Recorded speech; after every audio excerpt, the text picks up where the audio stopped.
Ahora, como acá en nuestro país decimos la guinda de la torta, comienza ahora y vamos a invitar con esta última conferencia de la tarde con la ponencia Universidad y Vida Escolar, siglos XIII y XIX, Costumbres y Tradiciones, será dictada por el doctor Félix Martín Zárraga.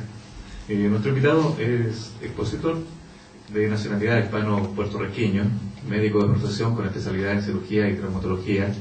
Además de ejercer su profesión, se ha dedicado con entusiasmo a investigar sobre la vida universitaria, las costumbres estudiantiles y por sobre todo el arte del tunar, siendo su gran pasión desde que pasó a formar parte integrante de la tuna de la Facultad de Medicina de la Universidad de Murcia, de la cual todavía hoy es miembro activo. También ha sido becado por tunas portuguesas e hispanoamericanas, presidente fundador del Tunae Mundi, que es la Asociación Internacional de Tunas del Mundo. También es creador e investigador del importante informe Censo de Tunas Hispanoamericanas, registro único en el área. Actualmente es colaborador del Museo Internacional del Estudiante y expositor internacional en materia a tratar. A continuación, y con un fuerte aplauso de los presentes, recibamos entonces con mucho agrado al doctor don Félix Martín Zárraga. Por favor, adelante.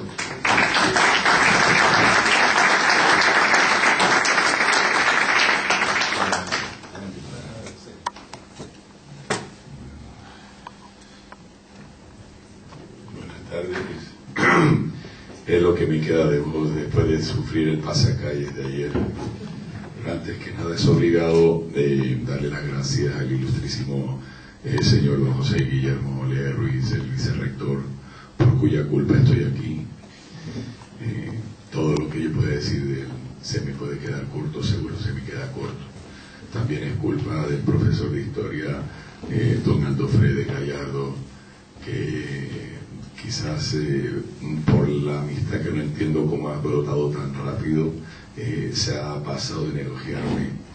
Y por encima de todo también a mi compañero y hermano Felipe Andrés Sepúlveda Salazar, el tuno guacho de la tuna de esta casa. Por supuesto también quiero agradecer a los 8 compañeros de mi tuna que me han acompañado, que fue también un acto de cuya responsabilidad están los 3 personajes que he citado antes. La verdad es que yo me encuentro aquí como rara avis porque sí, uno puede ser doctor en medicina y cirugía y tener especialidades, pero lo mío es poner caderas y rodillas protésicas y intentar reimplantar un dedo cuando se lo amputa a alguien. De repente, en el corto trecho que yo tengo como investigador en este área del saber, me he encontrado con grandes maestros. Tengo aquí a mi hermano y maestro Román Andreu. Es un monstruo, es un exponente mundial y tiene un lujo acá en Chile de tener al maestro Ramón. Y tenemos otros muchos que, casualidad quizás, yo no creo mucho en las casualidades, la inmensa mayoría son tunos becados de medicina. En este sentido, mis grandes maestros, además de Ramón, está Rafael Asensio González, tuno de medicina de la Universidad de Córdoba, y doctor en Derecho. Está Roberto Martínez del Río, el tuno Tachi de la Universidad de la Facultad de Medicina de Salamanca. También es tuno el director y creador del Museo Internacional del Estudiante. Hay mucha gente en mi tuna, González Blasi, que también ha escrito libros. Enrique Pérez Penedo, de la de Ciencias de Alicante, que es famosísimo como humorista gráfico y pertenece a la Universidad de Alicante. Entonces, por todo esto que quiero con este preámbulo decir que para mí es muy importante el alma mater. El alma mater debe generar una impronta en el individuo. Pues yo tengo la impresión de que todos, o sea, la gente pasa por la universidad, pero lamentablemente en un porcentaje que no es pequeño, la universidad no pasa por muchas de esas gentes. Y luego tenemos pues, personas que son bastante, digamos, curiosos a la hora de actuar como profesionales. Yo no sé si voy a aprender a intentar explicar las cosas después del nivel tan alto que me ha dejado aquí el maestro Aldo. No, me llevas a tu terreno. Y yo no soy de este terreno, pero intento acoplarme porque me gusta mucho. Yo he intentado parcelar el área que me he autoimpuesto. Son 800 años, siglo XII a siglo XIX. ¿Sí? Me lo he intentado parcelar en esta serie de temas. Y lógicamente hay que tocar un preámbulo histórico, aunque me tengo que ir al siglo VIII, 1711, es cuando España tiene al Andaluz. No podemos entender nada de la vida escolar de la Edad Media sin tener 4 pinceladas de lo que era la cultura islámica. Esto es el mapa de España. Yo la verdad es que me cuesta muchísimo leer. Aquí hay 24 folios y lo que no quiero es hacer un ladrillo. Pero si no entendemos que la España católica, cristiana, era una mínima parte de toda la península, y que todo lo demás, el califato de Córdoba, impregnaba de su excelente manera de transmitir los conocimientos, vamos a entender poco, porque si comparamos la Edad Media en cuanto a educación con la herencia de la Grecia clásica, un periodo bastante oscuro, el mundo musulmán lo llenó, lo iluminó, inventaron la rueda que llevaba el agua para el favor de hacer los regadíos, establecieron un montón de cosas que, bien ha dicho Aldo, que fueron la causa de que aparecieran los gremios, y yo ahí no voy a entrar. En este mundo musulmán, una costumbre islámica era, la religión era la manera de educar. El profesor no estaba en la mezquita necesariamente, también el profesor podía dar clases en su vivienda. En la vivienda, ese profesor terminaba la jornada ofreciéndole a sus alumnos un plato de sopa. Esto empieza a sonar. Y está documentado el caso, por ejemplo, de Abu Wa'ad Atla, que les preparaba una sopa de verduras hecha con la hortaliza de su propia huerta, en la que mojaban pan. Y Ahmad ibn Said Kautar, el toledano, siglo XI, en el año 1012, que les hacía sopa de pan con carne de carnero en aceite y sopa de leche con manteca o mantequilla. Literalmente decían los relatos que comían sus alumnos hasta hartarse. Otro aspecto fundamental del Islam es la obligación religiosa de dar limosna al escolar, principalmente a manera de alimentos. Entonces, pedir dinero porque uno esté consagrado al estudio era contemplado como algo elevado. En este mundo islámico gozaban de gran prestigio los escolares, y el escolar no religioso, por tenerse el aprendizaje como algo sagrado y tener al Islam como pilar de la docencia, adquiría un reconocimiento casi como si fuera un sacerdocio, ¿sí? Le llamaban talib al estudiante musulmán, tenía un cierto carácter sacerdotal. Por tanto, también el adulto entregado a la docencia estaba, por tanto, imposibilitado para ganarse la vida, y por ello también había que socorrerlo dándole alimento. Estos escolares, como bien apuntó Aldo, recorrían el mundo allá donde ellos hubieran oído que había un maestro de prestigio. Entonces iban, se iban recorriendo el mundo, se iban desde Córdoba, si querían, hasta París, buscaban, eran ávidos de conocimiento. Y en este viaje de una ciudad a otra buscando a los maestros donde quiera que estuvieran, fue una costumbre islámica que perduraba todavía en el siglo XIX en Marruecos. Esto va sonando también a aquello que alguien habrá oído de los estudiantes que corrían la tuna. De esta manera, dos costumbres islámicas relativas a los escolares fueron asumidas por los estudiantes cristianos de la Edad Media. Una fue el paseo mendigante. ¿Qué era el paseo mendigante? Los escolares que, terminado la jornada lectiva, ejemplo los de las mezquitas, los que no estaban en los alojamientos de los profesores, a la hora de la cena, cuando se estaba preparando, paseaban por todas las casas tocando las puertas para pedir algo de comida. Ese es lo que se llamaba paseo mendigante, que no tiene nada que ver con lo de las cantinas de Alfonso X, los nocherniegos, etcétera, porque eso ya pasaban tarde en la noche, cuando ya la cena se había terminado. O sea que hay que empezar a diferenciar. Esta costumbre tiene, al parecer, relación con la creación de instituciones pías que posteriormente ofrecieron un plato de sopa a los estudiantes pobres. Posiblemente también al aspecto de petición de limosna, típico de la condición de aquellos estudiantes más adelante en la Edad Media que corrían la tuna. Esto hay autores que así lo atestiguan, entre ellos Ricardo Walter Corley Tovar.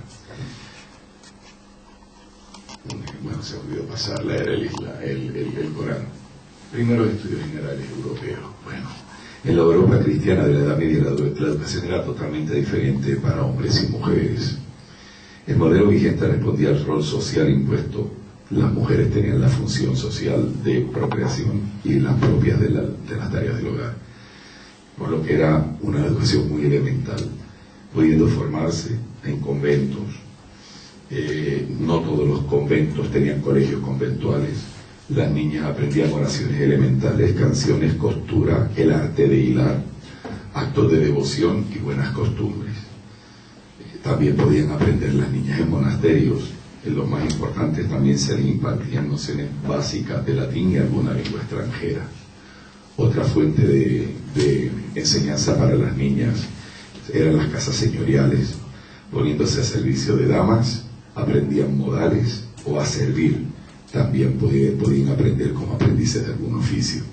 Y finalmente las escuelas elementales, que sobre todo eran destinadas a las niñas pobres, pero tenían que ser poblaciones de un mínimo de habitantes, porque si no se invertía en ello. Hasta el siglo XII la enseñanza superior correspondió principalmente a las escuelas catedralicias, monacales, municipales, imperiales, principescas, que al tener como misión fundamental la formación de novicios, no admitían a las mujeres. Todos estos modelos educativos se mostraron incapaces de adaptarse a las nuevas necesidades intelectuales que reclamaba la sociedad, propiciando la creación de los primeros estudios generales europeos.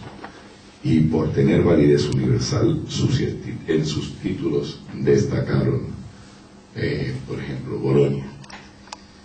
Surge en 1088 a partir de la escuela municipal fundada por Irnerio, monje italiano, autor del Summa Codicis, primer sistema medieval de la jurisprudencia romana. Su estudio preferente fue el derecho, y el colegio más importante fue el fundado por Gil de Albornoz, y su fama atrajo a estudiantes de todas partes. Su modelo se caracterizó por la importancia de la corporación de alumnos frente a la de profesores. París, si bien surge casi al mismo tiempo que la de Bolonia, a partir de una escuela catedralicia de Notre Dame, no es hasta la bula papal del 13 de abril de 1231 de Gregorio IX que se oficializa su creación, estableciendo los privilegios que le darán la independencia jurisdiccional e intelectual. Su estudio preferente, teología. El colegio más importante, el colegio de Roberto de Sorbón. Eso va sonando. Su modelo se caracteriza por el predominio de la corporación de profesores, cuya autoridad era la única reconocida. En este momento en la historia, el término universitas designa un grupo de maestros que tienen lazos orgánicos y una común pertenencia. Oxford. Su fecha fundacional no está clara, pero parece que hay evidencia en la que uno podría afirmar que ya se enseñaba a finales del siglo XI. Su estudio preferente, filosofía. Su colegio más importante, el colegio Walter de Merton. Su modelo se caracteriza por el predominio de la corporación de profesores, cuya autoridad era la única reconocida. Salamanca. fundada en 1218 por Alfonso IX, sobre una escuela catedralicia preexistente. Es considerada como la más antigua universidad hispana. Su estudio preferente es matemáticas. Su colegio más importante, el Colegio Irlandés, se incorporó durante los siglos XV y XVI a las nuevas corrientes humanistas, de las que Antonio de Nebrija, autor de la primera gramática española, fue un buen ejemplo. Fíjense ustedes, todas estas imágenes que están saliendo acá son los sellos. Los sellos son fundamentales en la universidad.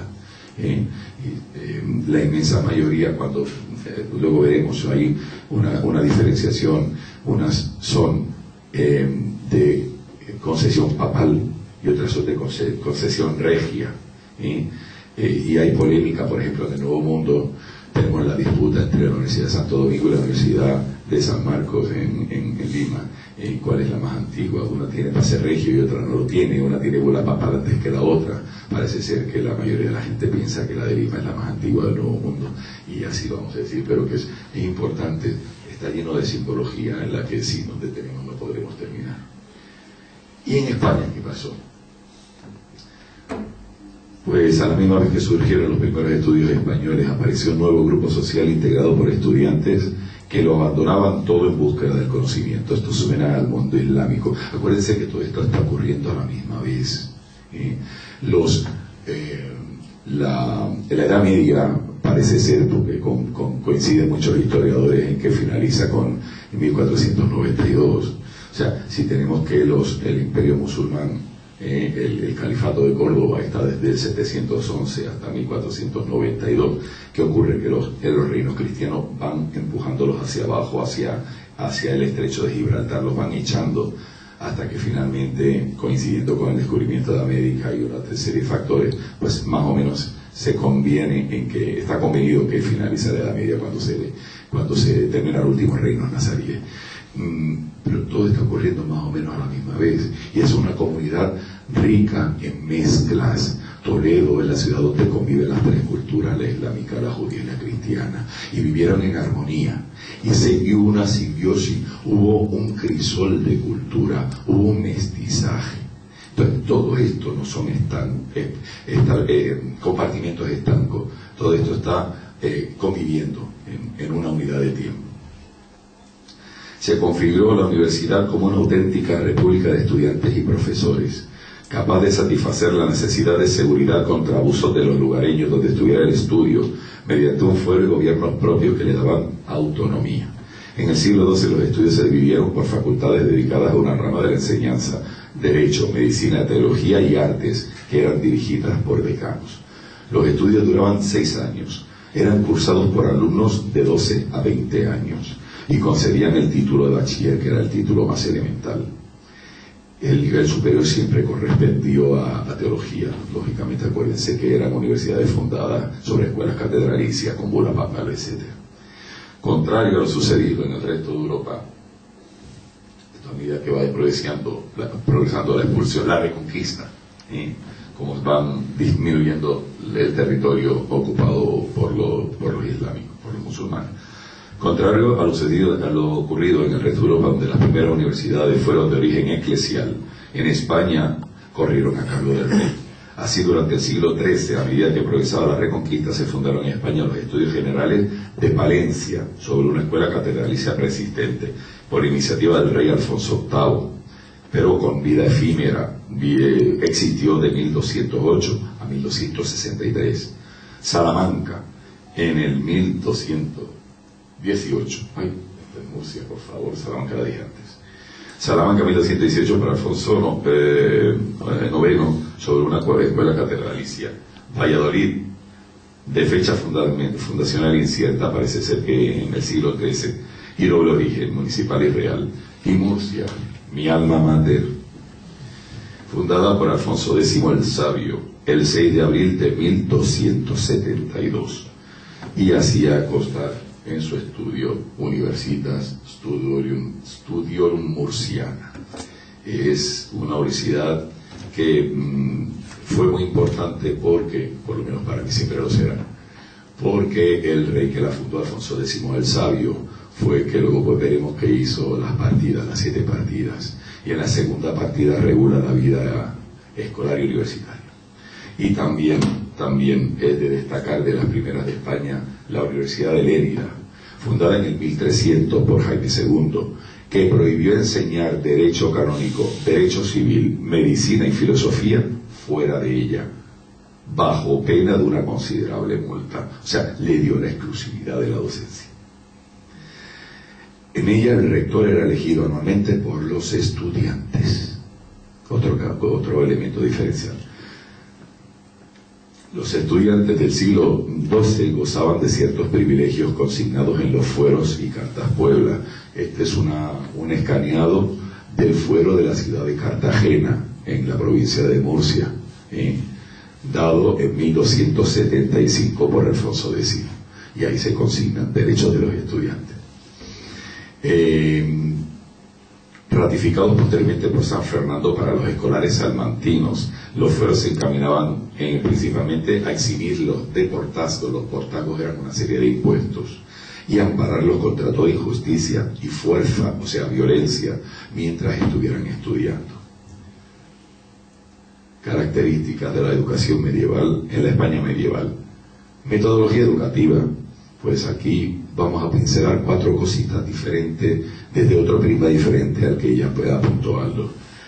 Normalmente lo que se hacía era leer o dictar un pasaje de autor latino que los estudiantes copiaban y luego declinaban o conjugaban palabra por palabra, finalmente lo traducían. Había 3 lecciones al día, de prima, lectura o dictado y comentario posterior. Meridiana, dedicada a la controversia a medida que amanece el día, de prima la primera, meridiana y vísperas. La meridiana era para la controversia y la de vísperas para los recitados, preguntas y respuestas. Las clases se impartían en latín y se comentaba un texto específico para cada rama del saber. Para la teología era la Biblia, para el derecho el Corpus Juris Justiniani, en medicina las obras de Hipócrates, Galeno, Avicenas y Teófilo, y en filosofía las obras de Aristóteles. Los comentarios de texto no se basaban en la naturaleza de las cosas ni se empleaba la experimentación, partiendo de principios a priorísticos para resolver las cuestiones planteadas y teniendo suma importancia el criterio de autoridad.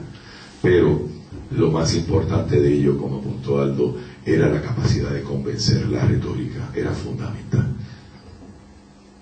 Si entre 2 domingos consecutivos no había ninguna fiesta, los estatutos disponían que el jueves no hubiera clases, para evitar, entrecomillado, los funestos efectos de la fatiga mental.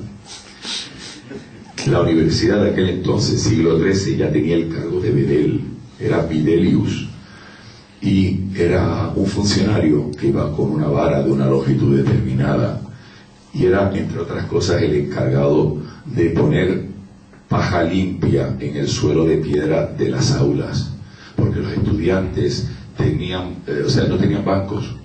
Posteriormente aparecieron, pero inicialmente no, y o estaban de pie o sentados en el frío suelo, que gracias a la paja que hacía de alfombra pues era más tolerable.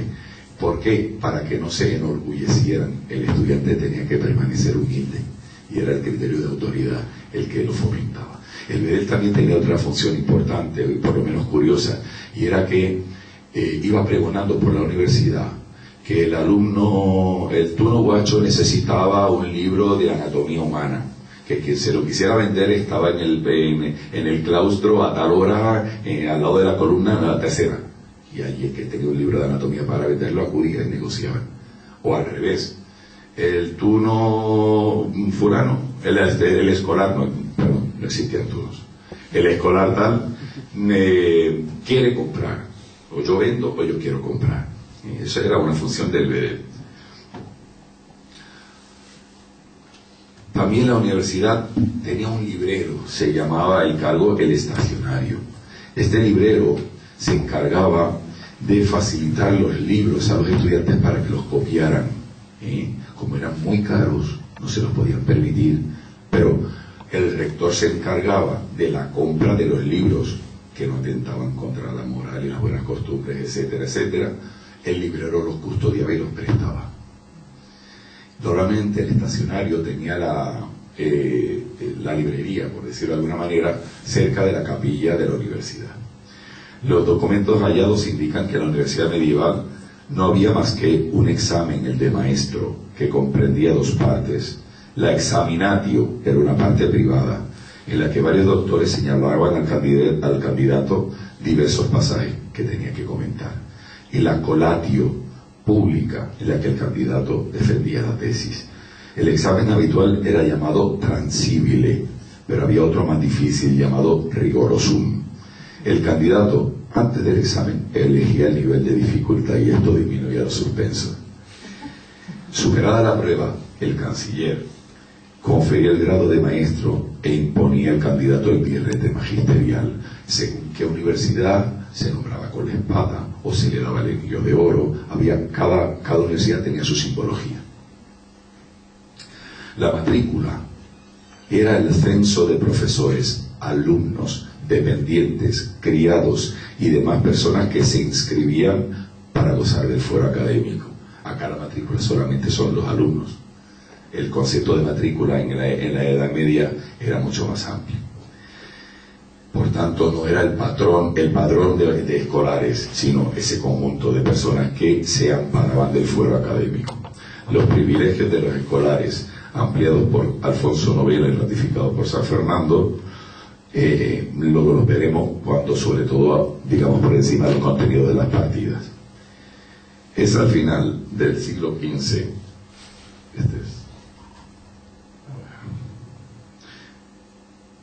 cuando, tras la publicación de la gramática de Antonio de Nebrija, empieza el español a sustituir al latín en las aulas.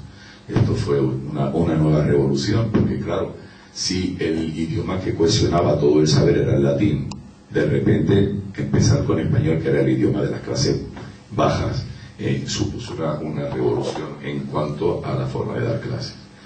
A partir del siglo XVII proliferaron las normas y leyes que pretendían regular y controlar los más diversos aspectos de la vida académica y estudiantil, llamando la atención, visto desde la mentalidad actual, una ley de 1680 que dictó, entrecomillado, que los catedráticos enseñen el misterio de la limpia concepción de Nuestra Señora, ordenando, entre comillas, que expresamente lean y prueben cómo fue concebida sin pecado original en el primer instante de su ser natural, pena de perder la cátedra y los cursos que tuvieren. También dictaba otras penas en el caso de que eso ocurriera y ni los pedeles ni los estudiantes lo denunciaran al rector. O sea que también el catedrático, si por cualquier motivo de su asignatura pasaba por la Divina Concepción de la Virgen, tenía que demostrar que así fue en clase. Organización interna y otras características. Ya en el siglo XIII tenemos el canciller, nombrado por la diócesis, es el representante de la Iglesia, preside los exámenes y la colación de grados, daba al nuevo doctor el osculum pacis, el beso de la paz, junto al anillo de la Universidad de Bolonia, por ejemplo, la espada en Salamanca, etc. Este cargo perduró hasta el primer tercio del siglo XIX, ya desapareció. El rector representa a la universidad y es elegido por sus miembros. Era asesorado por un consejo que sus orígenes estuvo formado por la totalidad de estudiantes, después por profesores y delegados de estudiantes y finalmente solo por profesores. Los consejos se encargaban de redactar los estatutos generales. El rector era autoridad académica y judicial y debía visitar las aulas en pleno funcionamiento al menos 1 o 2 veces por semana. Tanto los consejeros como los estudiantes juraban obediencia a los estatutos cada año cuando se hacía la matrícula. Se exigía el celibato a los profesores, porque eran considerados como eclesiásticos, eran considerados clérigos. Hasta 1452, que se libró de ser célibes a los profesores de medicina, y 1460 a los canonistas. Con ellos se favoreció la profesión, apareció más gente con ganas de ser profesor, porque ya no hacía falta ser célibe. La universidad medieval, entre otros factores, debía su reputación a la fama de los maestros, a la riqueza de su biblioteca, a la antigüedad del estudio, a la cantidad de estudiantes. Por ejemplo, París tenía unos 50.000 estudiantes, Oxford 10.000, Salamanca 8.000, y también a la importancia de la población. llegando a ver en la península ibérica hasta 40 universidades, y digo en la península ibérica, sin contar las universidades y estudios generales que se fundaron en el Nuevo Mundo. Las más antiguas noticias sobre la organización de la universidad en España la aportan las 7 partidas, redactadas entre el 26 de junio de 1256 y el 28 de agosto de 1265, por una comisión integrada por los principales juristas castellanos de la época, bajo la dirección personal de Alfonso X el Sabio. Y el otro documento fundamental es el Liber Constitutionem de la Universidad de Levia. Las 7 partidas dan a los estudiantes una serie de privilegios, como exención de alcábalas, que son impuestos en la venta de bienes, exención de justicia ordinaria, solo respondían ante el restor, siempre y cuando no hubiera delito de sangre, exención de derechos de alquiler de casas, exención de servicio militar, importantísimo, exención obligada de hospedajes y alojamiento, podían hospedarse donde quisieran. Bajos precios y gastos de manutención, había hasta una especie de acuerdo entre las carnicerías de Salamanca para vender la carne a menor precio a quienes albergaran estudiantes, atención gratuita en el hospital, y tenían otros muchos beneficios. Entre uno de ellos, a mí me gusta resaltar siempre una normativa que había de que las velas que se fabricaban tenían que tener una duración media de 3 horas, que era el tiempo mínimo que se pedía que los estudiantes estuvieran estudiando por la noche. Entonces, de ahí viene la expresión pasar la noche en vela. Los estudiantes echaban por lo menos en horas nocturnas 3 horas, o sea, la duración de una vela. Tiempo obligatorio de estudio. Entre las obligaciones que se le impuso en las 7 partidas, todas están en la segunda partida, era vestir decente y sobrio, usar colores pardos, evitar sedas y adornos. No estaba permitido el juego de azar, y ahí lo más frecuente, lo más importante de la época eran los dados y los juegos de cartas. No estaba permitido portar armas, tampoco se podía visitar casas de citas ni frecuentar mujeres de mala fama. Solo podían realizar reuniones bajo ordenanzas muy estrechas y severas. No se podía pedir fiado y tampoco podían ser padrinos en duelos. Estaban obligados a asistir a clase. Los cursos duraban desde San Lucas, 18 de octubre, hasta San Juan, 24 de junio. El Liber Constitutionem de la Universidad de Lérida, entre otras cosas, identifica a qué nación, y se entiende por nación el colectivo de procedencia de los escolares, a qué nación debe pertenecer cada año el rector, y hay 12 naciones, hasta los españoles de Allende los Mares, o sea que podía haber rectores del Nuevo Mundo si estuvieran allá. Y además establece el orden. Los de Murcia eran el 4º y 5º turno. Garantiza la seguridad de las personas y los bienes de los estudiantes. Garantiza la inviolabilidad del domicilio del escolar. Exime de tributos a los alumnos. Determina el precio máximo de sus vestidos. Prohíbe determinados juegos, ir a caballo en las escuelas, dar dinero o invitar a mimos, juglares o histriones. Y también prohíbe salir con armas o instrumentos musicales. ¿Qué problema para Tuna? No había Tuna todavía.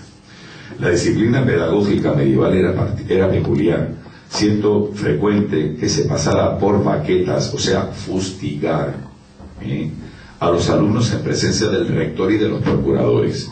De aquella época se conserva el recuerdo de una gramática latina del obispo Raterius, que la tituló Spara Dorsum, que en español significa proteger espaldas, porque su autor creía que evitaría muchos golpes a los alumnos que la aprendieran. También hay un rimado de Palacio de Pedro López de Ayala que dice: los azotes que llevan los hacen aprender. Esto ayuda a sentar la disciplina de la teoría de que la letra con sangre entra.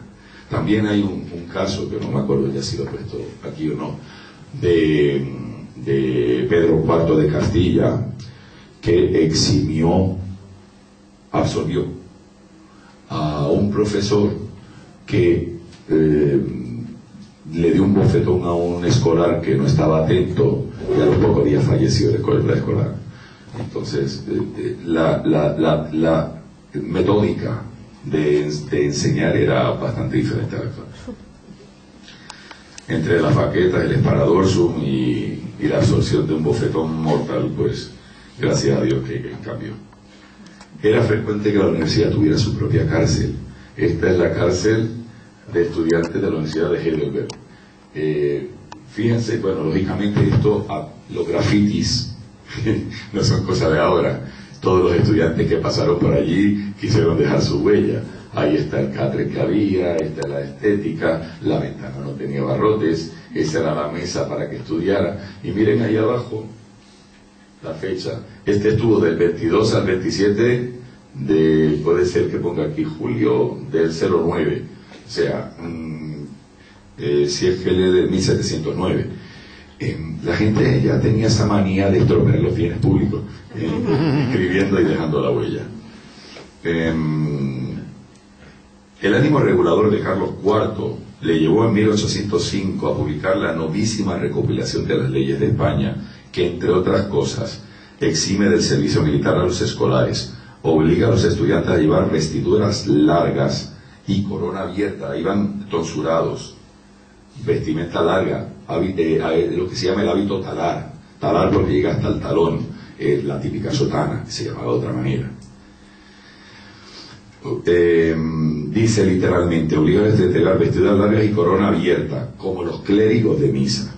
Establece la vestimenta obligatoria para los alumnos, dicta normas contra los vagos y la manera de desplazarse de los estudiantes en vía recta, que esto es otra de las cosas que hacen caerse la teoría de que los estudiantes ya, la tuna ya existe en la Edad Media, ¿no?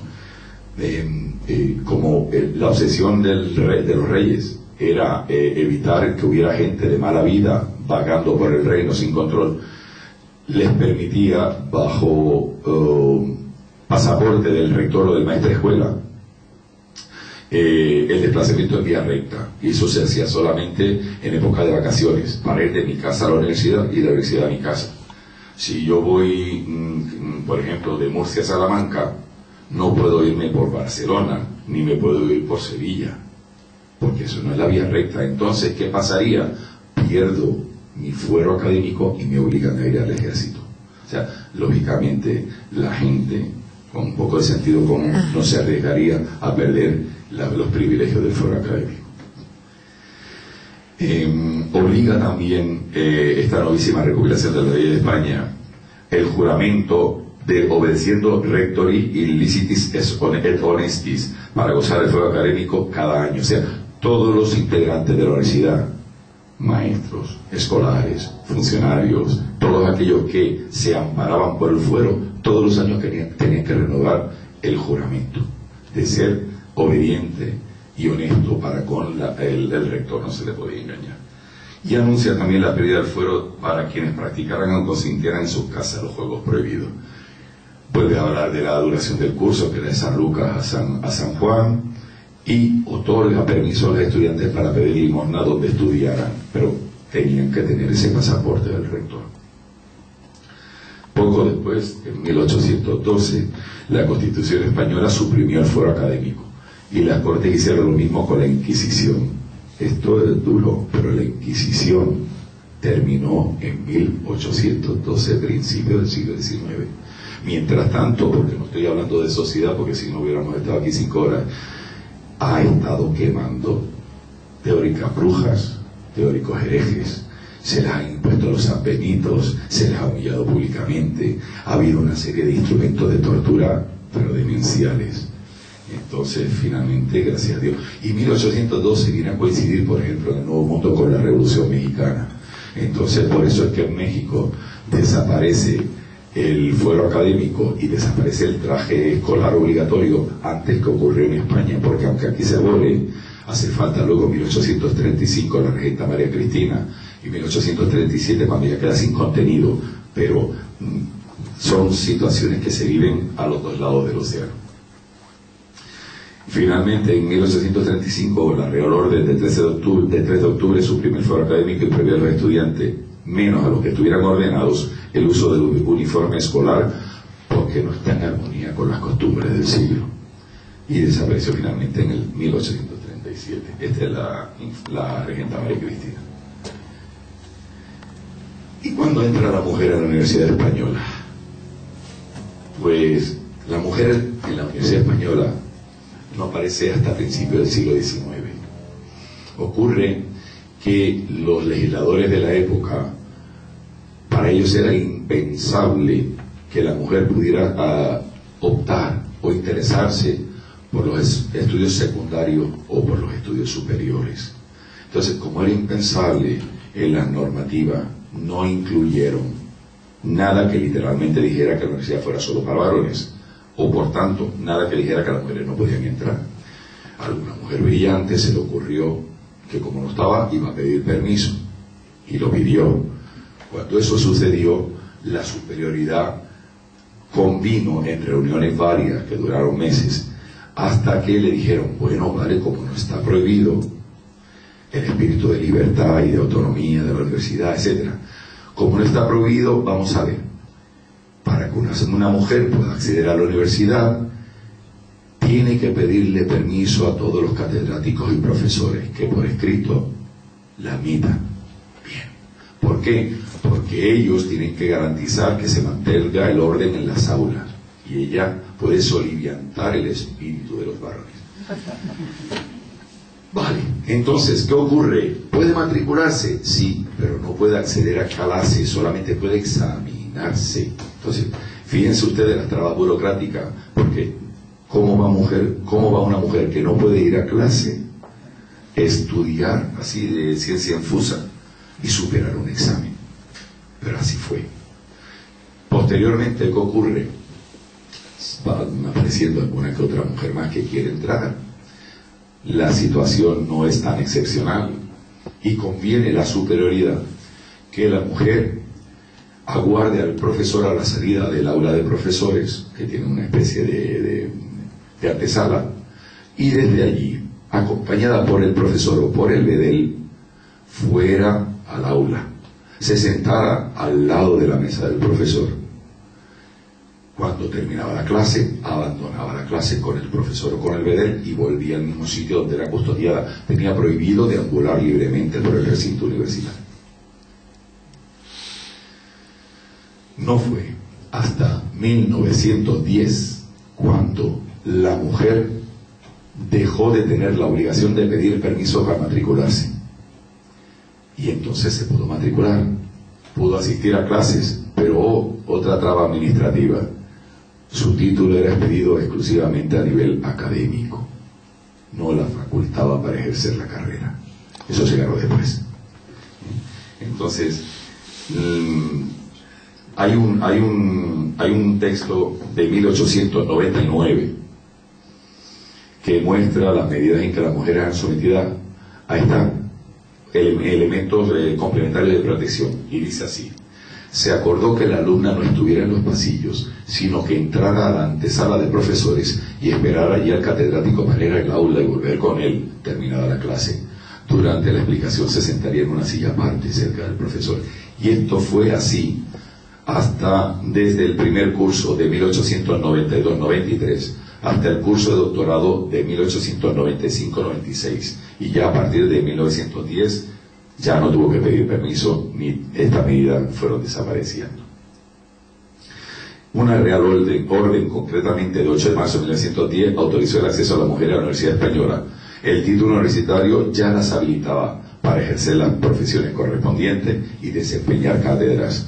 Dos Reales Órdenes de 1910, una de 8 de marzo y otra de 2 de septiembre, terminaron con los largos y enojosos trámites. Y ahora vamos a ver cómo era la vestimenta escolar de la Edad Media. Esto es un hospital de la Edad Media, y en este hospital, independientemente de los enfermos, de los pacientes, miren qué vestimenta. Es una ropa larga hasta los talones, con 2 grandes aberturas.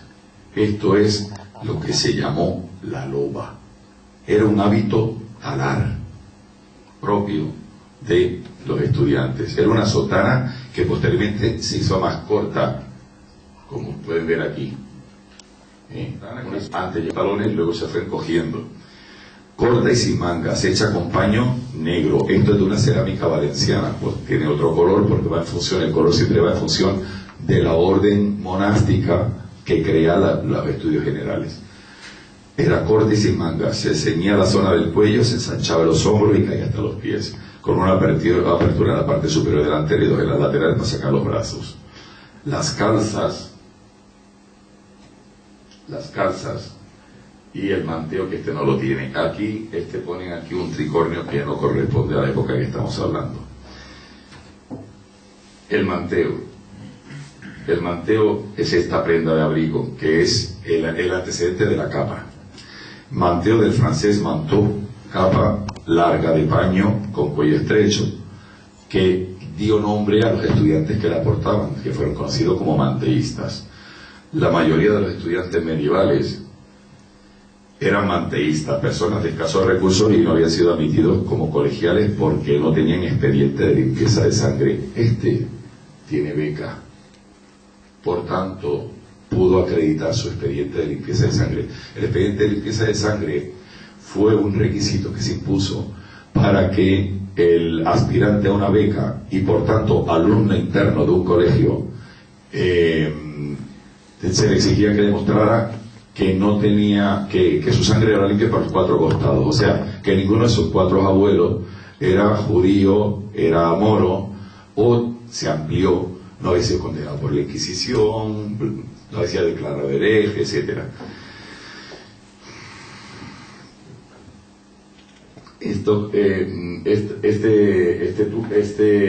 Esta beca, este colegial, muestra una loba larga, la abertura de los lados, tiene la beca, que la beca siempre es un paño de fieltro en forma de V que cruza el pecho y que antiguamente caía hasta los talones por detrás, luego se ha ido acortando, y que era del color de la orden religiosa que creaba el estudio general.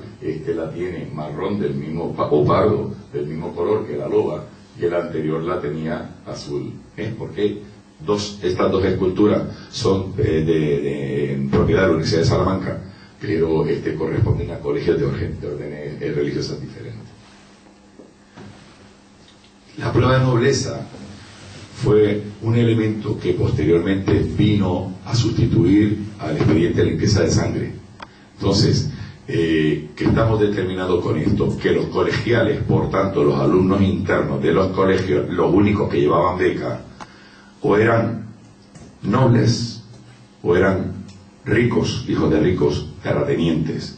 Entonces, fíjense que con esto se cae un mito de quien propugna que la tuna es del siglo XII, siglo XIII, siglo XIV. ¿Por qué? Porque si la tuna se caracteriza por la beca, según propugnan, los que llevaban beca eran ricos y nunca corrieron la tuna. Los pobres eran los manteístas, que fueron los sopistas, luego lo veremos.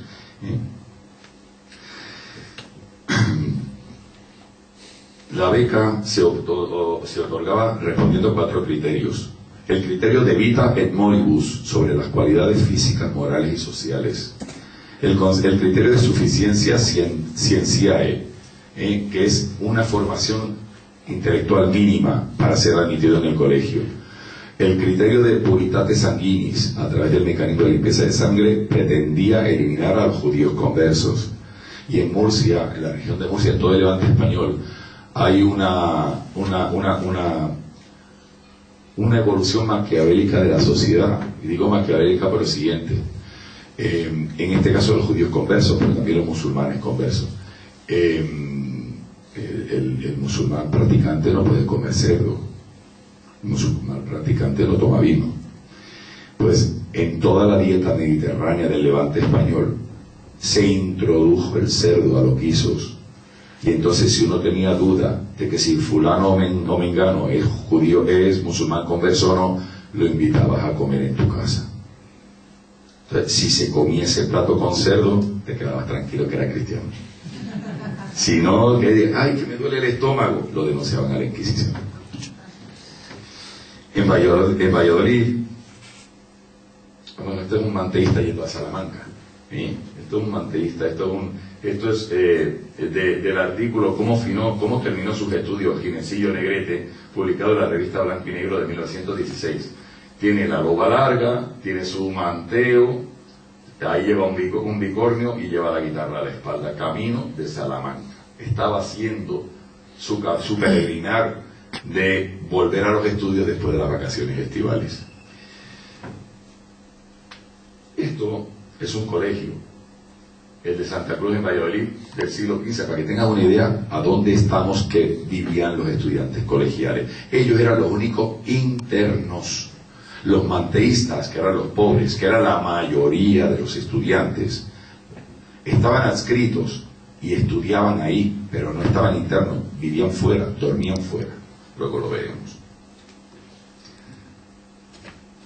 Aquí volvemos a ver datos de esto, de la beca.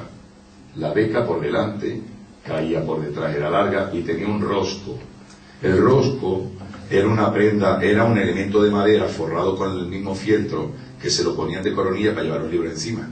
Y entonces la beca era larga porque se la ponían como si fuera bufanda o turbante alrededor del cuello para protegerse del frío. Esto es un aula universitaria en la Edad Media, con ya en este caso ya tenemos todo con el bonete, que es otro elemento típico de Salamanca. Detalles de los alumnos tomando notas con sus hábitos de clérigo y sus bonetes. Otra prenda que se introdujo más adelante fueron los greguescos. Los greguescos es el pantalón que lleva la tuna de acá. Había dos tipos de greguesco, el que llegaba largo por debajo de la rodilla, como la tuna de acá, y este pequeñito que terminaba poco más abajo del pliegue de la nalga. Este posteriormente también se conoció como pantalón cervantino. Habitualmente llevaban estos cuchillos, estos faroles de adorno. La tuna de acá, de la Universidad de San Sebastián de Puerto Montt, lo lleva en la versión larga. El jubón. El jubón es esta chaqueta, como la que llevo yo, que sustituyó a la loba. Esto ya es bastante posterior, siglo XVII. Es una chaqueta entallada y normalmente lleva solamente un adorno acá que se llaman faroles, y mientras más faroles, más poder adquisitivo del estudiante que lo portaba. Es un elemento que ha perdurado y que ha utilizado la estudiantina y la tuna. También tenemos la gola. La gola es este cuello alechugado, plegado, llevado al exceso. Cervantes sale en muchos grabados de la época con él, por eso también se le conoce como cuello cervantino. Y también el bonete. Este es un sacerdote, 1885, lleva su bonete y lleva el manteo, 1885, final del siglo XVIII. Otro pantalón es el que llevo yo, que no tengo foto, es estrecho y hasta abajo la rodilla. Esto se llama taleguilla. Llevado al extremo de apretado es el que usan los toreros. ¿Okay? También se llama taleguilla. Nota curiosa, esta foto, 1920-1930, fuera del periodo, pero la traigo porque fue una época muy convulsa en España. Hubo 3 guerras carlistas, hubo 2 repúblicas, hasta que llegó Franco con el golpe de Estado, que duró 40 años, pero sin estar fechada más que por la franja. Los sacerdotes llevaban su traje talar, su beca, su bonete, y aquí están, pues seguramente haciendo práctica de tiro en una plaza de toros, porque claro, cuando llegaban los que no comulgaban con la iglesia, que también hizo de las suyas, pues los fusilaban a los sacerdotes. Felipe II. ¿Por qué traigo yo a Felipe II? Porque él es el responsable del color negro de la vestimenta. Él decretó un riguroso luto en la España de la época. Y por eso todo se volvió oscuro. Todo. Hay fotos que atestiguan el uso del bonete hasta el siglo XIX, del manteo. A final del siglo XVII se prohibió en Toledo el uso de sotanas y sayos, confecciones de seda y camisas de lechuguillas o de lechuguillas, pliegues, ordenándose en 1763 que los escolares no llevaran otro vestido que no fuera manteo, jubón, calzones de lanilla y que no llevaran guarnición ninguna, sino un pespunte en las aletas, o sea, un pespunte en el final de las mangas. En 1766 tuvo lugar el motín de las capas y sombreros.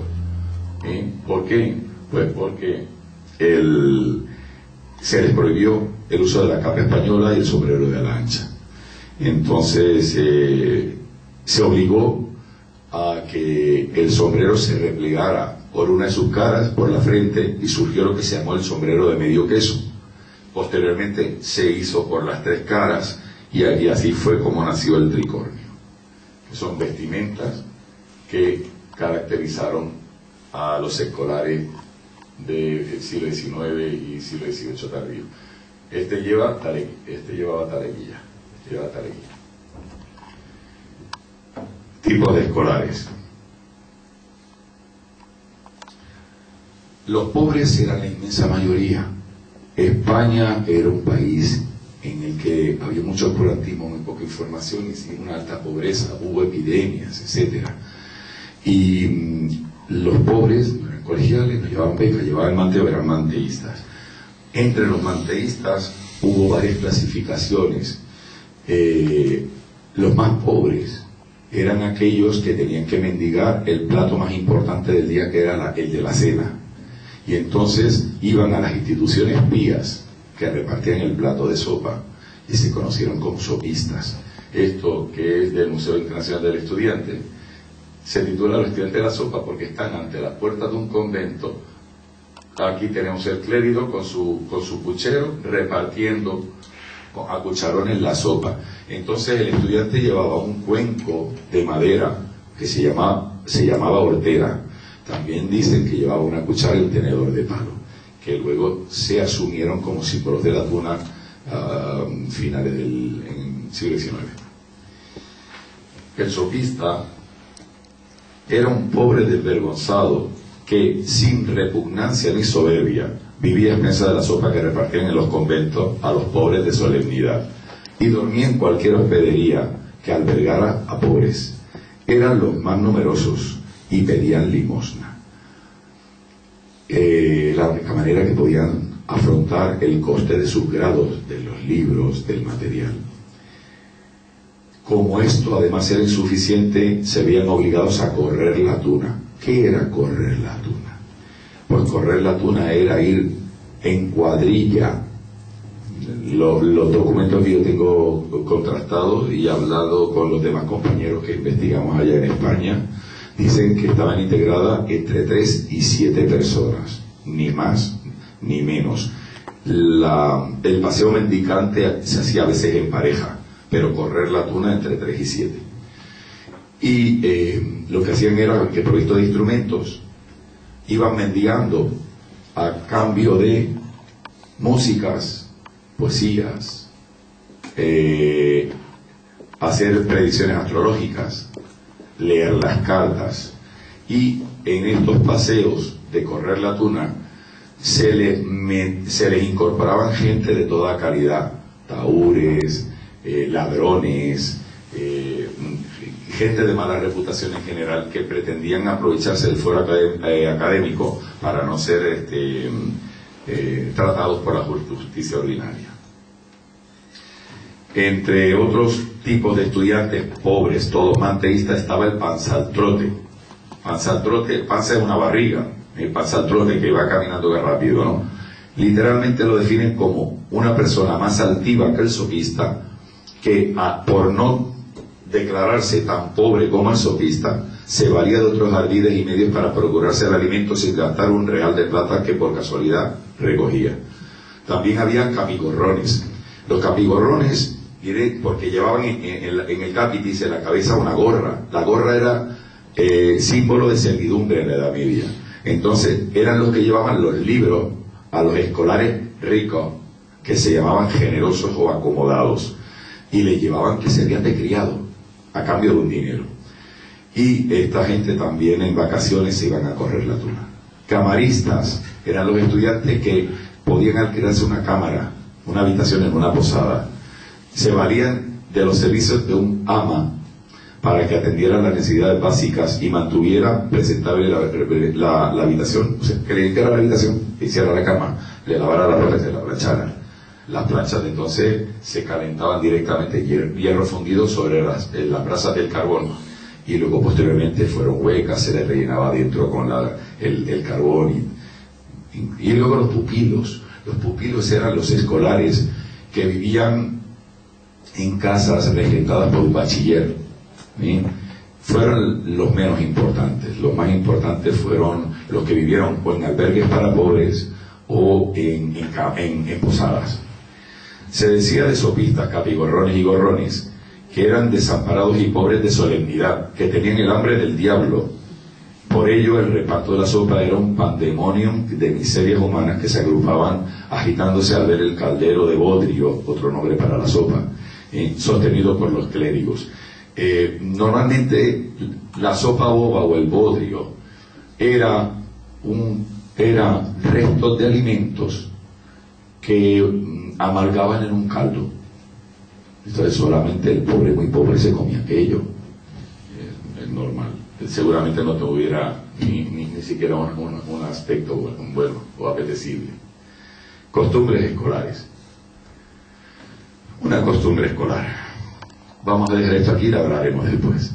En aquel entonces, los escolares hacían bustos y estatuas de profesores. Normalmente en invierno, cuando aparecían las nevadas. Y los bustos podían hacerse como se hace hoy, los grafitis en los cuartos de baño de quienes pintan las paredes, cosa que no se debe hacer, en modo caricaturesco, grotesco, sobre los profesores y los rectores. También había otra costumbre que era la batalla con bolas de nieve. Esto lógicamente era en invierno. Cuando era verano pues se tiraban manzanas y naranjas, o sea que si fallaban el tiro y le daban a un parroquiano de la villa o lugar donde estuviera el estudio, pues generaba tensiones y disputas. Por eso salían corriendo al amparo del rector para que no lo cogiera el juez del rey. Otra costumbre era estar al poste. ¿Y esto qué significaba? Que el maestro, después de dar la lección, debía permanecer en el claustro junto a uno de los postes o columnas. Ustedes han visto la imagen de los claustros llenos de, en algunos casos el románico y tal, con arcos de medio punto y las columnas. Bueno, pues cada profesor tenía asignado un poste y después de la clase se iba al poste y allí tenía que esperar por si acaso algún alumno quería hacer alguna pregunta y tenía que contestársela allí. Respondiendo a las dudas, correr la tuna. ¿Qué era correr la tuna? El hecho de salir en romería en vacaciones de verano para recibir la caridad como medio de alcanzar la sabiduría. Apretados por la necesidad, se pertrechaban de instrumentos y divididos en cuadrillas, conocidas como estudiantinas. Aquí aparece la palabra estudiantina. Comenzaban a peregrinar por los pueblos de la provincia recogiendo limosna para continuar sus estudios. Pero ojo, tenían que ir de casa a Lucía y al revés en vía recta. Podían desviarse muy poquito, si no iban al ejército. No obstante, acuérdense que estaban las leyes de contra vagos y maleantes. Se castigaba con la incorporación inmediata a las milicias. A estas cuadrillas, a sus integrantes, se les conocía como gentes de la tuna. Aquí ser gente de la tuna era un integrante de estos pobres que iban mendigando por los pueblos, camino de su casa o camino de la universidad. Ninguno llevaba beca. También se juntaba gente de toda condición para aprovechar el fuego.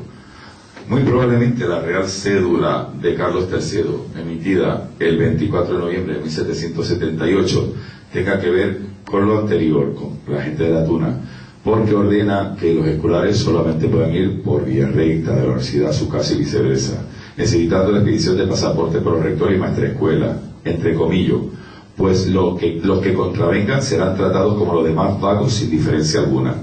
5 años después publicó otra cédula prohibiendo vagar a la gente sin destino fijo. Señala también la manera de perseguir a estos vagos y a otros cualesquiera que anduvieran por despoblados en cuadrillas. E indica el método de su ejecución en consejos de guerra a quienes hagan resistencia y no se dejen capturar.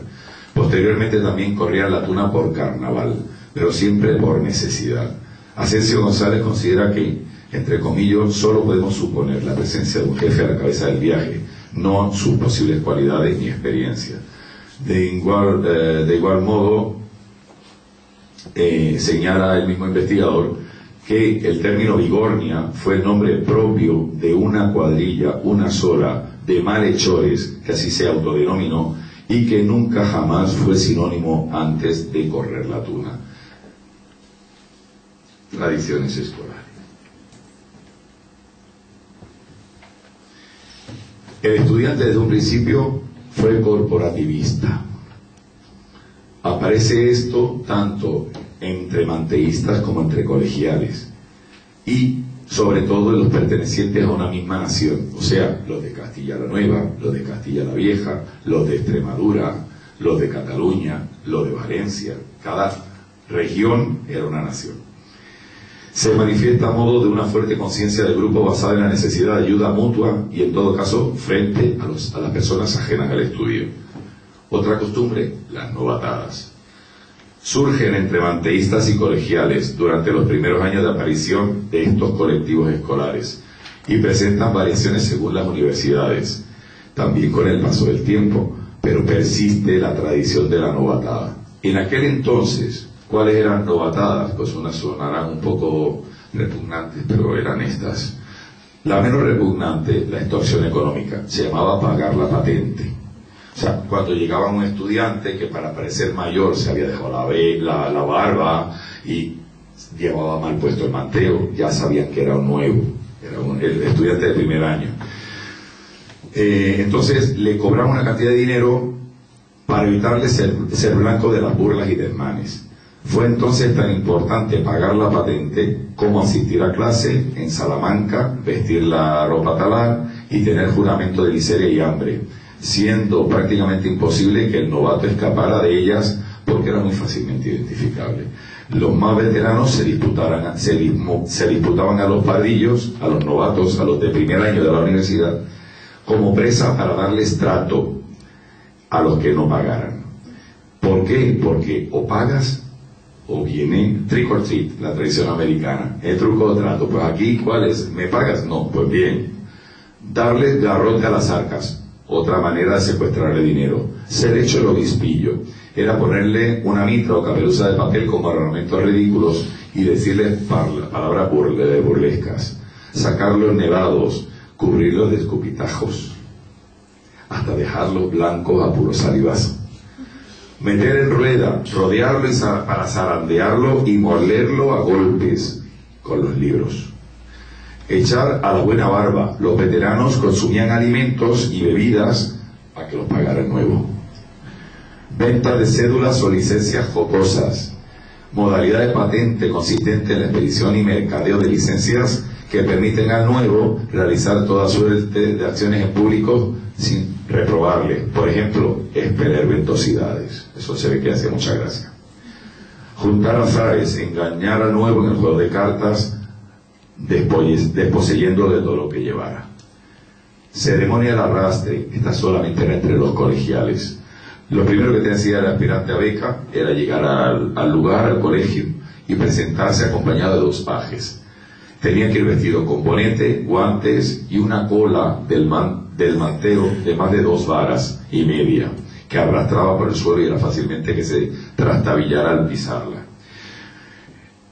Así era recibido en el umbral de la puerta por los alumnos más nuevos, que le preguntaban qué era, quién era y qué quería, lo insultaban, le daban maltrato, hasta que le conducían a donde estaba la habitación del colegial más antiguo, y al tercer día, en el cuarto del escolar más antiguo, le destrozaban el traje, se lo rompían todo.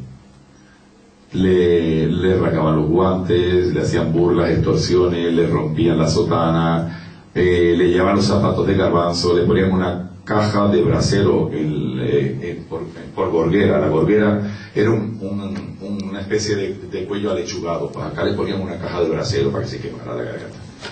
Le sentaban en el boliche de una silla. El boliche era uno de esos adornos repujados, como el que tiene la punta del mástil que nos dejaron, pernudo en la puntica del boliche. Y entonces hay damas, no voy a continuar el resto de la prueba, que también le hacían tocar cierta parte de su anatomía como si fuera una vihuela. Le agujerearan la caja de tabaco, aunque fuera de oro, y le hacían mucha perrería. Ser manteado, lo que hay aquí, esto es un tapiz, entonces lo cogían con una manta y lo lanzaban al aire. Lo malo es que luego le quitaban la manta para que se diera contra el suelo. Esta costumbre luego se ha extrapolado, por ejemplo, al fútbol, y el antiguo, bueno, ya terminó, el entrenador del Barcelona, lo mantearon los del Barça después del último partido sin manta, simplemente con los brazos, ¿no? Al Pep Guardiola. De todas las novatadas también se podían celebrar si entre los colegiales antiguos hubiera alguien que fuera su padrino. O sea, vean otro elemento de lo históricamente contrastado de que luego quienes dicen que la tuna es del siglo XIII se han apropiado para hacer veraz una tradición antigua que no lo es tanto. La importancia de las novatadas es que son auténticos ritos de iniciación que deben superar los pretendientes para alcanzar su reconocimiento por los más antiguos. Estos ritos diseñan una jerarquía estructurada entre los miembros, mediante la cual quienes han alcanzado la veteranía adquieren una serie de derechos sobre los nuevos que se integran al grupo y llevan implícito un componente de agresividad y humillación hacia los recién llegados. La tradición de las novatadas ha pervivido en los colegios, resultando curiosa la nota publicada en la revista Mundo Hispánico número 23 de febrero de 1950, el otro día, que en relación al Colegio Mayor Hispanoamericano Nuestra Señora de Guadalupe de Madrid recoge lo siguiente: para ingresar al Colegio Mayor Hispanoamericano Nuestra Señora de Guadalupe es preciso ser becario del Instituto de Cultura Hispánica, solicitar ingreso y naturalmente ser admitido. Pero como una vez dentro, los colegiales someten al novato, precisamente la primera noche, a un juicio de recepción. El tribunal, constituido por un presidente, dos vocales, un fiscal, un defensor y un escribano, se reviste de una gran seriedad y de una extraña indumentaria. El presidente comienza formulando las preguntas generales de la ley. Después es el fiscal quien interroga y cuando él concluye, los asistentes pueden comenzar su examen. Se formulan entonces las más diversas y divertidas preguntas. El repertorio es amplio y lo mismo puede constar de preguntas sobre los sistemas de drenaje de la ciudad del Cairo que sobre la influencia de Jorge Negrete en la culinaria azteca. No falta nunca el humor y el novicio que sufre la novatada tiene buena ocasión de demostrar, aunque han de ser su compañero, sus dotes de sociabilidad, ingenio, paciencia y naturalmente sus cualidades dialécticas. Otra tradición, los vejámenes o gallos, es una manifestación de la vida corporativa de maestros y alumnos de la universidad. En los grados de doctor, tras el examen oficial del graduando, se celebra una ceremonia burlesca, el vejamen, donde el candidato con sátira exagerada se ponía en ridículo. El doctor que servía de padrino pronunciaba el panegírico, llamado gallo, y un estudiante amigo del graduando que hacía de gallina, según lenguaje escolar, pronunciaba luego un verso en elogio a su amigo vencedor. Esta práctica subsistió hasta principios del siglo XIX. Esto trajo problemas, porque normalmente uno que era victorioso era de una nación y el perdedor era de otra nación, y entonces acababan a los puños. El uso de mote o cognombre. Actualmente en España se latiniza diciéndolo cognomen. La tradición, al parecer, exclusiva de los manteístas que corrían la tuna. Su uso tenía, al parecer, la función de dificultar conocer la verdadera identidad de los integrantes para evitar pesquisas por las justicias. Los alojamientos. Bueno, esto es los Vítor. En Salamanca está un ejemplo de los Vítor, que cada vez que había un egresado se permitía hacer este tipo de grafiti en las paredes. Los alojamientos de los escolares. El sector de los colegiales que vivían en torno a los colegios, los demás, los manteístas, se buscaban alojamiento recorriendo a posadas y casas de bachilleres para pupilos. También iban a las casas de albergues para pobres. Los dos primeros, las posadas y los alojamientos para pupilos, tenían prohibido mezclar los estudiantes de diferentes carreras, siendo interesante recordar que quien aceptara en su posada a un estudiante pasaba automáticamente a la jurisdicción del rector, que también fue llamado juez de escuela. Proliferaron entonces las ordenanzas para tratar sobre todo de las obligaciones de los posaderos.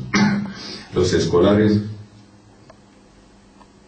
podían entrar en grupo a las posadas y contratar otro tipo de servicio que no fuera exclusivamente la habitación, denominándose en este caso gobernaciones, y camaristas a quienes vivían en las gobernaciones. Cuando los estudiantes optaban por alquilar ellos mismos una casa o unos cuartos y organizarse su vida doméstica, ya solos o con ayuda de una o varias mujeres a su servicio, se hablaba de república de estudiantes. Esta imagen capta la visita de un rector con su séquito, podrían ser profesores o bebés, a cualquier horario de la noche, en que no fuera lectiva, para ver que el estudiante estuviera estudiando. Se puede tener una idea del tipo de austeridad de la época, pero claro, los estudiantes siempre han sido igual, eso ya lo dijo algunos de los ponentes anteriores. Y se corría la voz de que venía la ronda era la visita del rector, entonces que se fueran a cantar por ahí, eso era la ronda. Entonces cuando se corría la voz que llegaba la visita del rector, pues el que estaba jugando cartas la tapaba con el mantelo y se zambullía debajo de las sábanas vestido y todo para simular que dormía. O sea que la picaresca siempre estuvo. Las casas de bachilleres para pupilos eran dirigidas por los estudiantes más antiguos, los bachilleres, que debían apoyar a los alumnos nuevos, los pupilos. Normalmente estos alumnos nuevos, los pupilos, eran sopistas y pudieron realizar labores de escuderos de aquellos acomodados que habíamos hablado antes. Los pupileros de Alcalá no eran espléndidos. García Mercadal escribió que el pupilero les daba 2 veces al día la olla y pan duro para que comiesen menos, y solo los sábados poníale mondongo y fruta. Resulta evidente que el pupilaje no daba para exceso al leer la siguiente descripción de una habitación de un pupilo de Salamanca. Entrecomillado: una sala bien blanqueada y limpia, por lo menos en principio de curso, o sea, una vez al curso se limpiaba la habitación. Una mesa camilla con tapete de bayeta verde y un número de sillas correspondiente al número de pupilos. Un catre de 3 tablas, 2 banquillos pintados en verde, un jergón, que es un colchón de paja, 2 sábanas de algodón bien fuertes para que resistiera todo evento, una buena manta de la tierra o calentina, y colcha o cobertor de algodón con flores estampadas en colores muy vivos y alegres. Estera, brasero y otras cosas no había, o sea, frío. Los pupileros tenían la obligación, igual que las amas de posada, de permitir el acceso al rector y sus acompañantes a cualquier hora, al menos 2 días por año, para que verificaran que los estudiantes estaban estudiando. Pero surgieron muchas fricciones, no solamente por amoríos entre los estudiantes y las amas de posada, sino porque la mayoría eran analfabetas, porque admitían a estudiantes de diferentes facultades, con lo cual se dificultaba el estudio, y porque se negaban a permitir el libre acceso de los representantes de la universidad.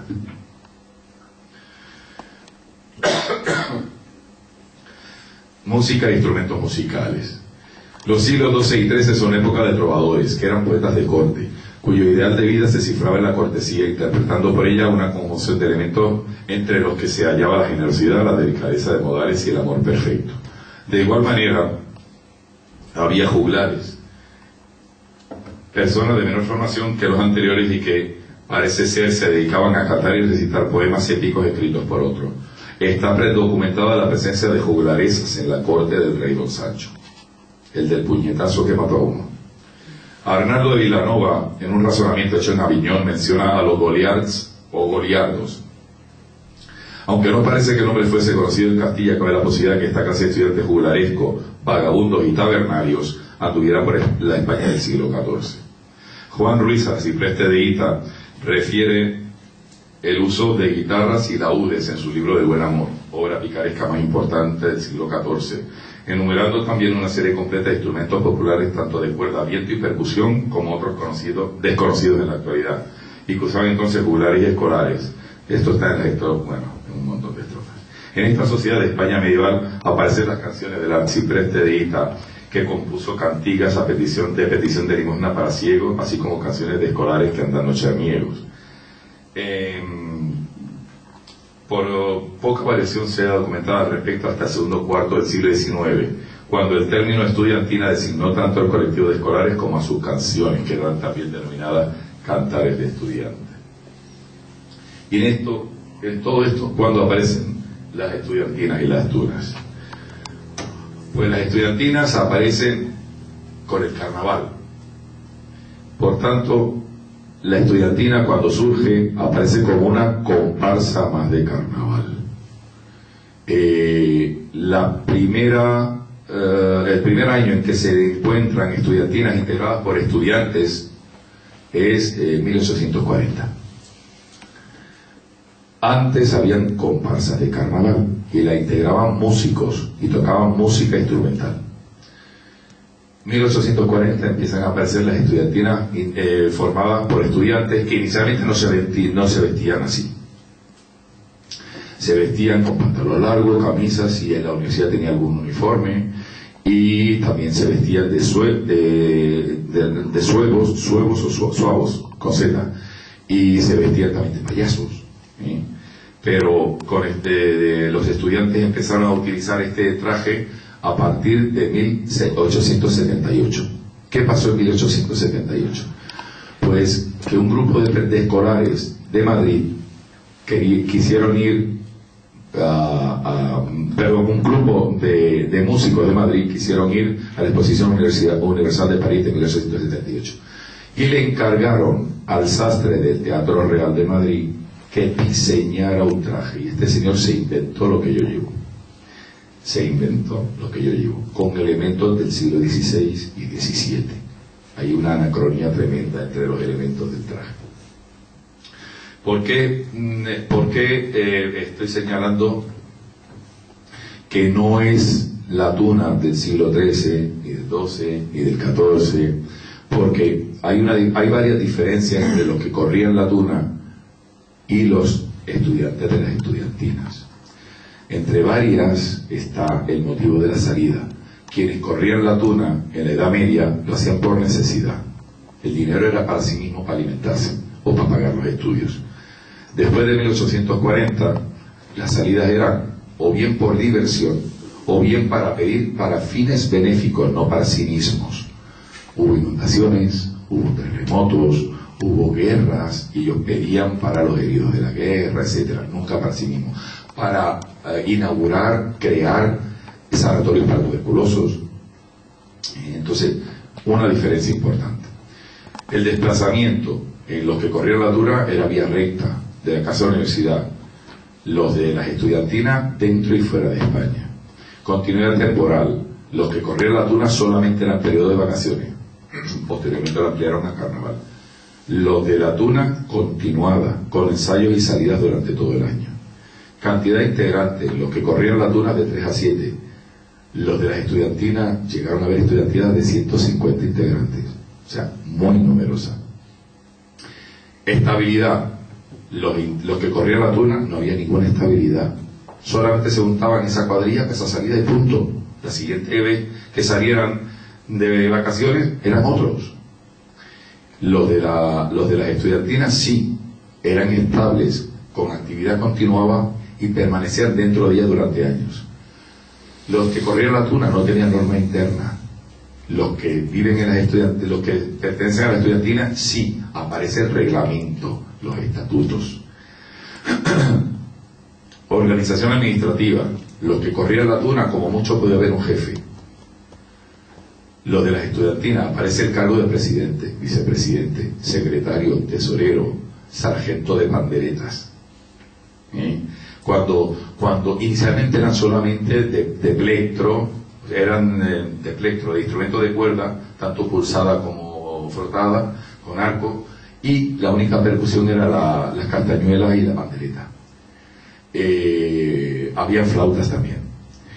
Posteriormente, por tanto, era únicamente música instrumental. Posteriormente aparece el grupo de coro, y entonces aparece la figura del director musical. Antes no existía. Vinculación con un centro docente. En los que corrían la tuna, ninguna. En las estudiantinas más recientes, sí, con centro docente, y no digo universitario, con centro docente. Desde un principio hubo estudiantinas de instituciones docentes preuniversitarias y de instituciones docentes universitarias. Por tanto, la estudiantina barratuna no es exclusiva de la universidad, ¿vale? Instrumentos utilizados, una escasa variedad antes y una gran variedad después. El enriquecimiento que ha habido por fusión con los... Antiguamente solamente se tocaban aires nacionales. ¿Qué eran los aires nacionales? La jota, el pasodoble, los zorcicos, elementos propios de la cultura de las diferentes regiones de España. Pero a medida que primero aparece el ferrocarril, luego aparecen los viajes en barco, de vapor, etcétera, etcétera, empiezan a llegar nuevos ritmos y nuevos géneros musicales de las colonias en el Nuevo Mundo. Y entonces se incorporan otros elementos, aparece, pues, por ejemplo, el joropo, el bolero, la cueca, la danza, el danzón, un montón de ritmos. Y por tanto, aparecen instrumentos que, creados por artesanos de esas nuevas colonias, porque claro, el noble no era artesano. Entonces le encargaba a los artesanos: oye, mira, se me rompió la guitarra, fabrícame algo. Y surgió el charango, y surgió el cuatro venezolano, y surgieron variedades con las materias primas de acá, que si el caparazón del armadillo, que si la madera propia de acá con otra sonoridad y otra vibración, y se enriqueció. Y entonces vino la retroalimentación. Y hay una cosa muy bonita, que estará a punto de defenderla este año, Dios mediante, un compañero musicólogo, está pronto a defender su tesis doctoral en la retroalimentación que hay entre la música de la tuna y la música propia de los países de Hispanoamérica. Entonces aquí hay una retroalimentación porque a partir de 1970 o por ahí se incorpora otros ritmos, aires extranjeros. A partir de 1980 empiezan a aparecer otros elementos de percusión. Yo fui censurado en 1983 porque introduje la maraca, la clave, el güiro, el bongo en la tuna. Decían que íbamos a hacer la tuna de Antonio Machín. Pero es que yo no entendía que se pudiera tocar un bolero con pandereta. Yo no entendía que se pudiera tocar un alma llanera sin maracas. Entonces había que adaptar el nuevo aire incorporando sus instrumentos. ¿Cómo se va a tocar un tierra sin un bombo? O sea, la cueca necesitaba bombo, yo no sé. Los que corrieron la tuna no tenían abanderado, las estudiantinas sí. La imagen que proyectaban los que corrieron la tuna era delictiva y ampona. La imagen que proyectan las estudiantinas es humanitaria y filántropa. Prestigio social, los primeros no, los segundos sí. Eso para volver a decir que la tuna no tiene 8 siglos. La tuna surge a mediados del siglo XIX y continúa evolucionando. Por tanto, aunque me duela, porque a mí me enseñaron mis mayores otra cosa, la tuna no es una tradición universitaria, es una tradición, es una costumbre escolar. Porque para que sea tradición, según el diccionario de la Real Academia Española de la Lengua, tiene que ser invariable a lo largo de generaciones. Y ha variado mucho. La beca apareció en la década de 1950 y la llevaron primero estudiantinas barratunas de colegios. Hay fotos de la Universidad de la Tuna, de la Universidad de Barcelona, en sus 3 primeros discos, que fueron 45 revoluciones, con 4 canciones cada una, que todavía llevaban el lazo del color de la facultad en la manga del hombro izquierdo. Por eso yo puse aquí ese año de 1840 para que fuera muy importante no olvidarse de que la estudiantina surgió de una comparsa de carnaval y es el padre de la tuna, porque estudiantina y tuna son sinónimos. Aquí tenemos, por ejemplo, una imagen de españoles en carnaval. Fíjense que este que lleva un pandero viste de payaso, este tiene manteo y bicornio, aquel lleva una guitarra. Eso era habitual en aquel entonces, estudiantinas de carnaval. Aquí tenemos la estudiantina murciana, que postula por las víctimas de las inundaciones. Hubo el Levante, hubo unas inundaciones tremendas, y vestían con el traje típico del campesino de la huerta. Estudiantina murciana, de las primeras también. Esto es lo que os he dicho de las diferencias de las estudiantinas y lo que corría la tuna. Aquí tenemos en Salamanca, la Salamanca primitiva de Argentina, 1861. Esto era una estudiantina. Mirá cómo vestían, ahí al lado, el país vecino. Esto es una muestra de estudiantina. 1930, el lazo, no hay beca, llevaban niños. Habían se llamaban mascotas, eran integrantes de la estudiantina y muchos fueron hábiles instrumentistas. Hubo un famoso bandurria, panderetistas. Aquí tenemos otra vez una estudiantina, la del Colegio San Fulgencio. Miren, llevaban flauta travesera, su manteo, el bicornio. Aquí ya llevaban pantalón y chaqueta. Ahí, acuérdense que se suprimió el traje talar con el fuero académico, la Constitución de 1812, 1835 y desapareció en el 37. El impacto mediático era el recibimiento de la estudiantina española, aquella que se inventó el traje de la estudiantina. Fue tremendo el impacto mediático. Esto es a su llegada a París. Esto era en el Jardín de Tullerías, bailando aires nacionales, un panderetero, una flauta travesera, que hay otra, había violines, el lazo. La gente de la estudiantina no era joven, eran escolares, pero ¿qué se puede ser escolar a los 40 años? Decía Aldo que podía a lo mejor defender la tesis doctoral tarde en su vida, ¿no? Porque tenía que defender y alegar y contraalegar, etc. Pues esto es una imagen. Ildefonso Zabaleta y Joaquín de Castañeda, presidente y vicepresidente de la estudiantina española que visitó París en 1878. También hubo estudiantinas femeninas. Esta foto corresponde a 1904, pero la he querido traer porque es una estudiantina de carnaval, pero tiene un significado importante. Fíjense que la señora se ha pintado un bigote. La mujer durante el siglo XIX tuvo que, por ejemplo, publicar bajo seudónimo masculino Fernán Caballero, Cecilia Wolde-Faber, una de las principales novelistas de la literatura gallega. Es un ejemplo, hay cientos, porque no se le permitía hay una catedrática, una famosísima pianista que tuvo que también publicar con seudónimo de hombre porque si no, no la admitían sus obras. Y en esto llegaba Fígaro al Nuevo Mundo. Aquí tenemos a Ramón Andreu Ricard, que es el máximo experto mundial en la Fígaro. Y esto es cuando fueron a Lima. Y esto es cuando fueron a Guayaquil, a Ecuador. La Fígaro,